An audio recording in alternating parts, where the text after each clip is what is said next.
आपल्याला शब्द देतो, येत्या 17 तारखेला पुन्हा एकदा सांगतो, तुमच्या खात्यात 2 हप्ते दिलं नाही, आम्ही देतोय, त्याचं स्वागत केलं पाहिजे. काही लोक म्हणतात ही योजना याचे पैसे मिळणार नाही, फक्त निवडणुकीसाठी हे जाहीर केलंय. मी आपल्याला मगाशी पण सांगितलं, मी आपल्याला शब्द देतो, येत्या 17 तारखेला पुन्हा एकदा सांगतो, तुमच्या खात्यात 2 हप्ते जमा होणार म्हणजे होणार. 15, 1,500 आणि 1,500, 3,000 रुपये. आता महिन्याला 1,500 रुपये म्हणजे वर्षाला 18,000 रुपये. आज काही लोक म्हणतात की या बहिणींना हक्काचे पैसे मिळाले तर आमचं काय होणार. अरे बाबा, तुम्ही 2.5 वर्ष होते तेव्हा का नाही दिलं तुम्ही? तुमच्या हातात होतं, परंतु देण्याची दानत लागते. ते घेणारे होते, आम्ही घेणारे नाही, आम्ही देणारे आहोत आणि म्हणून आम्ही देतोय. आणि म्हणून बहिणींना हक्काचे पैसे मिळू नये म्हणून योजनांवर टीका करतायत, कोर्टामध्ये कोणाला तरी पाठवतायत. कोर्टाने पण ते फेटाळून लावलं. माझ्या लाडक्या बहिणींच्या योजनेला स्थगिती कोर्टाने दिली नाही, त्यांचं अपील डिसमिस करून टाकलं.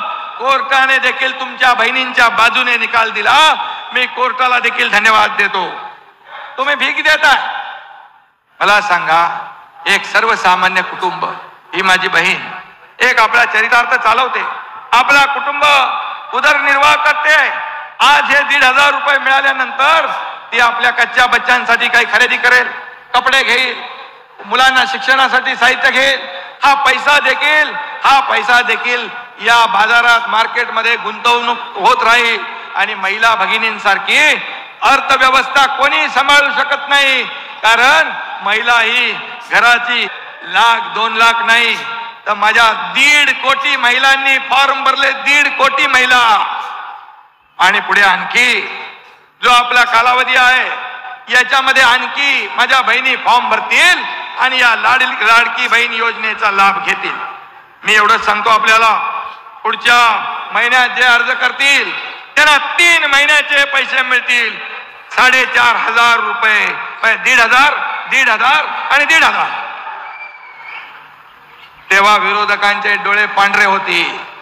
ते जे असं म्हणतात पैसे मिळणार नाही, पैसे मिळणार नाही, पैसे मिळणार नाही, त्यांना चांगले तोबाडावर पैसे खात्यात गेल्यावर कळेल. आणि म्हणून मी आपल्याला एवढं सांगतो की या माझ्या लाडक्या बहिणी बऱ्याच उशिरापासून इथं बसल्या. मी त्यांना मनापासून या ठिकाणी धन्यवाद देतो. खरं म्हणजे योजनेचा लाभ पोहोचवण्यासाठी सरकारी अधिकारी, कलेक्टर, विभागीय आयुक्त, प्रांत तहसीलदार, BDO सगळ्यांनी मेहनत घेतात. आपल्यातला एकही माणूस वंचित राहता कामा नये, आपली एकही बहीण तिथे वंचित राहता कामा नये लाभापासून. यासाठी माझी सगळ्यांना सूचना की यावर आपण लक्ष